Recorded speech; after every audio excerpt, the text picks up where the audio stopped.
Good evening, everyone. A thief is on the run tonight after holding up a Launceston service station at gunpoint.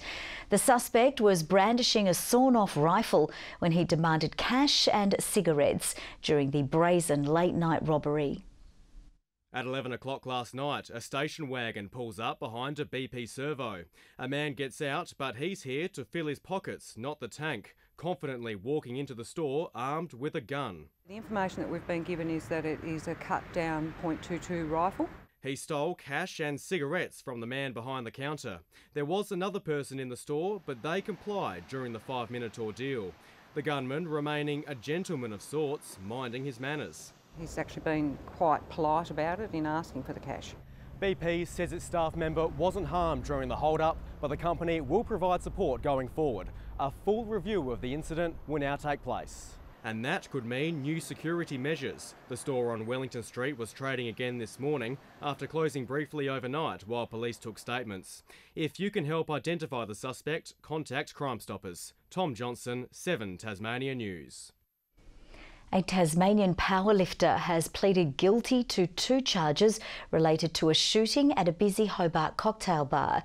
His lawyer arguing illicit drugs contributed to the incident and he clearly wasn't functioning in a normal way.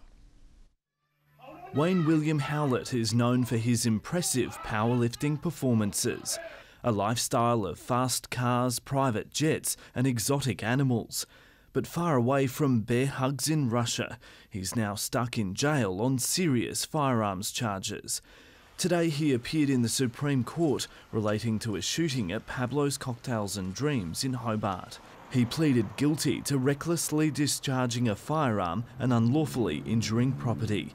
On the night of the 24th of June, he shot several rounds into the door in what police described as a targeted attack using a semi-automatic rifle. 20 people were inside at the time, but no one was physically injured. His lawyer said he clearly wasn't functioning in a normal way on that night. He was wearing red paint on his face when he caught a taxi in the area.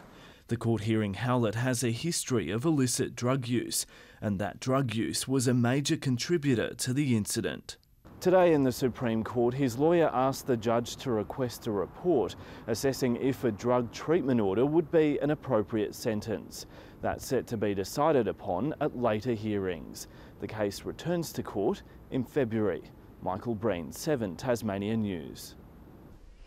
A woman facing charges in connection to the alleged murder of Launceston man Jake Anderson Bretner has reappeared in court. Gemma Clark has previously pleaded not guilty to being an accessory after the fact of murder. Her case was adjourned in the Launceston Supreme Court until February next year. Mr Anderson Bretner's torso was found dumped in bushland near Targa in August. Despite hours of intense parliamentary scrutiny today, questions remain over the high-profile deaths of a number of polo ponies earlier this year. The company behind the Spirit of Tasmania ships admitted the deaths were tragic, but is adamant it's not at fault. It all started here almost 1 year ago, but mystery still surrounds the death and investigation of 16 ponies, just days after they competed in the Barnbougle Polo in Tasmania's northeast. It's most important that the process is very thorough and takes place where there's no stone left unturned. The ponies died at some stage on the journey back to regional New South Wales via the Spirit of Tasmania. Legal action has been taken against the company running the ship's TT line over 13 of the deaths. Today, the business and the government interrogated in a parliamentary scrutiny hearing. We will wait the outcome of the investigation and no doubt a number of details will be released to the public so they have a true understanding of what happened.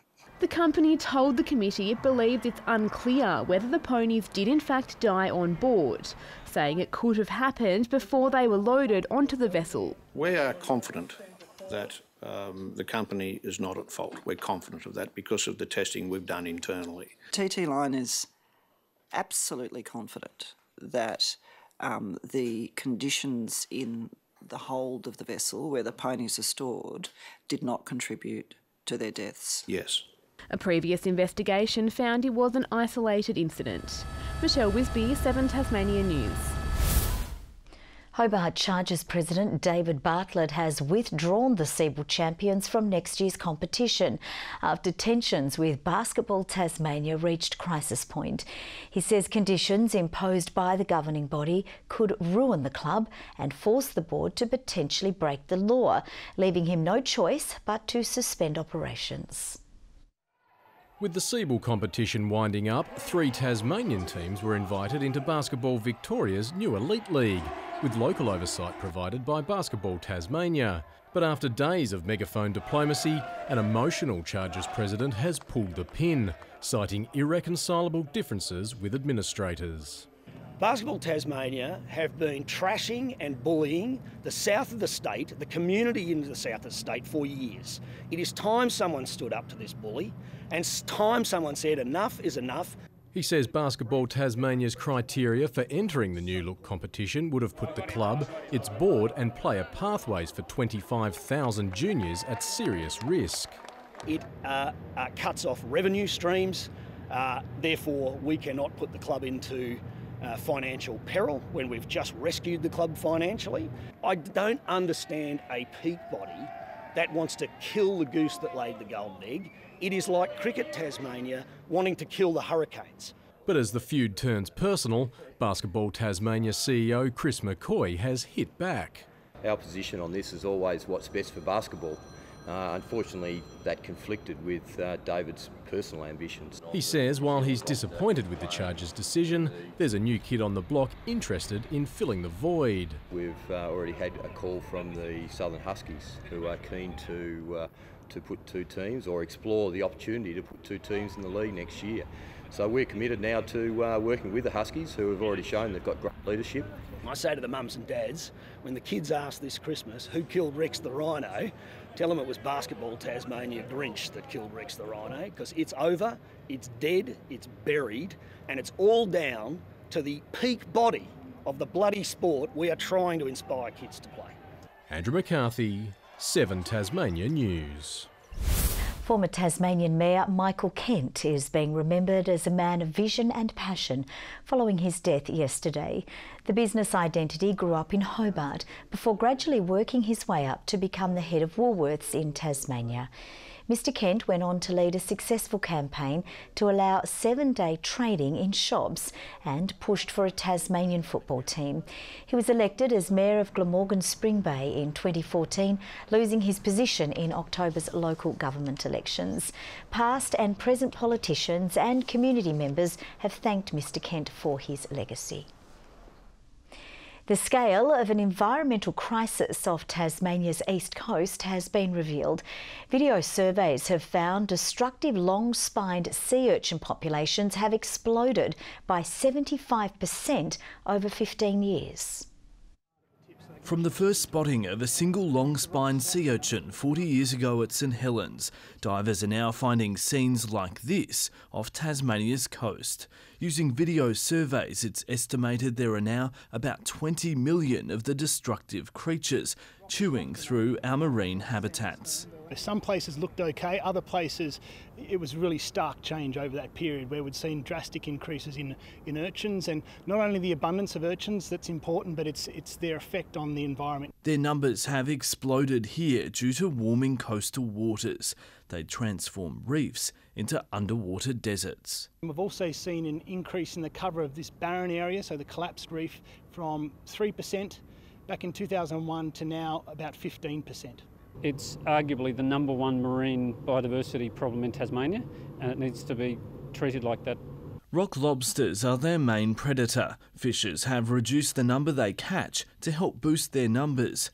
The Rock Lobster Fishermen's Association says it's starting to have an impact, but conservationists say more urgent action is needed. That's the thing that we want governments to focus on, the industry to focus on, and no card should be off the table. We need to be able to talk about the possibility of closing fishing in regions or all of the East Coast. Other approaches that the government may consider moving forward are upscaling culling using chemicals or quick liming, which has been used effectively overseas. A forum is being held next week in an effort to tackle the prickly issue. Michael Breen, 7 Tasmanian News. The future for some of the state's lost and stray cats has been secured, with animal shelter Just Cats set to take the reins of the RSPCA's Mowbray facility. The move comes in time for the feline breeding season, with more kittens expected to be surrendered over the summer months. They might be cute, but these furry felines can multiply quickly. Every year, thousands of cats and kittens across Tasmania wind up in animal shelters. So stray cats and ferals cause quite a major problem, especially here in Tasmania when we've got such a big farming community. In June, the RSPCA in Launceston announced it was struggling, leaving the future of displaced animals in limbo. They couldn't afford the service they were providing, so we had to go out for tender, expressions of interest. Now, after assigning the Dogs Home of Tasmania responsibility of lost canines, the council is breathing a sigh of relief. Just Cats is willing to take the cats, and not just for Launceston but for the whole region. For us it's really an extension to what Just Cats already does here in the north. With both Longford and Mowbray facilities set to be in operation by the new year, the shelter says it's confident it can handle the demand. The building behind us will then become our adoption centre. So we'll purely have adoptions from here and run the Mowbray site for our quarantine. So surrenders, found cats, all those sort of things will be placed out at Mowbray. The changeover also comes just in time for breeding season. As temperatures rise, so too does the number of kittens turned into the shelter. Within the last 5 days, 105 of these little ones have been surrendered. And for those now in charge of cats that end up astray, the message is clear. There's one word for that, and it's de-sex. We call it Don't Litter Tasmania, so it would be a really good idea to keep the numbers down. Judy Augustine, 7 Tasmania News. Tasmanian bakers say they're being forced to increase the price of bread and other baked goods because of an increase in the price of flour. Tasmanian Flour Mills says the rise of 25 to 30% comes in the wake of the drought on the mainland, affecting the supply. Bakers say some of the increase will have to be passed on as they can't afford to absorb the cost. Bread is a staple of life, you know, it's a daily product that people use, and everyone's going to have to pass it on at the end of the day. I guess the big supermarkets will have to pass it on, the big boys in the bakeries will have to pass it on. The price is forecast to return to normal if next year's harvest is not affected by drought. Tasmania has bowled its way back into contention on day 1 of its Sheffield Shield match against Queensland at Blunston Arena. Winning the toss and electing to bowl, the Bulls ripped through the Tigers' batting order, but a 5-wicket haul from Alex Pycroft has the home side in the hunt heading into day 2. It took just 2 overs for the Tigers' troubles to start as Alex Doolan failed to offer a shot. With the pitch offering plenty, Ben McDermott's stay was also brief. Jake Doran is set for a sleepless night after he was skittled for naught, Tasmania in trouble at 3 for 13. Despite digging in for the better part of 50 deliveries, Jake Wildermuth eventually found the edge of Jordan Silk's willow. George Bailey looked solid, but when he mistimed one to mid-on, Michael Neeser had his third and the Tigers were 5 for 60. Simon Malenko went a touch too fine, with Jimmy Pearson taking a screamer down leg side off Mark Steckety's bowling. Alex Pycroft poked and Steckety soon had his second. Tasmania 7 down with the 100 nowhere in sight. Jackson Bird tried something different and came off second best. Matthew Wade was again a standout with 63, but as he ran out of partners, so too did his luck, gone for 63. A brief 10th wicket cameo from tail-enders Gabe Bell and Riley Meredith, eventually limping the Tigers' total to 167. Looking for quick wickets, Bell again got the ball rolling, removing Bulls opener Joe Burns for 18. And when Matt Renshaw was sent packing for 14, Tasmania was back in the hunt. In a stunning display, Alex Pycroft cut a swathe through the visitors' middle order, his 5-wicket haul including the prize scalp of Jimmy Pearson. Matthew Wade's men taking full advantage of a wicket with plenty of spice. Play continues tomorrow. Andrew McCarthy, 7 Tasmania News. And the state will have its first taste of Big Bash cricket for the summer tomorrow. Our WBBL side will play at Burnie's West Park for the first time when the Canes host the Melbourne Stars from 2 p.m. The North Melbourne Tasmanian Kangaroos are hoping to drum up plenty of support ahead of its debut AFLW season in 2019. Kicking off its 3-day tour with a reception at Hobart's Executive Building, the squad boasts 8 Tasmanians on its current playing list. Coach Scott Gowans says the state has been a happy hunting ground for the Kangaroos as they look to establish themselves in the top tier. We're training as the girls will train with the next level of girls, so in the academy, and then some top TAC girls that will also train with them as well. And what that does, it gives the girls that are in the program the chance to help develop the next level coming through. And yeah, we're really comfortable that there's enough talent coming through in the next few years to keep adding onto our list. The side season gets underway at North Hobart Oval on February 3rd. And that's all in sport, Jo. Lovely. Thanks so much for that, Tom. Coming up after the break, Murph joins us with the weather.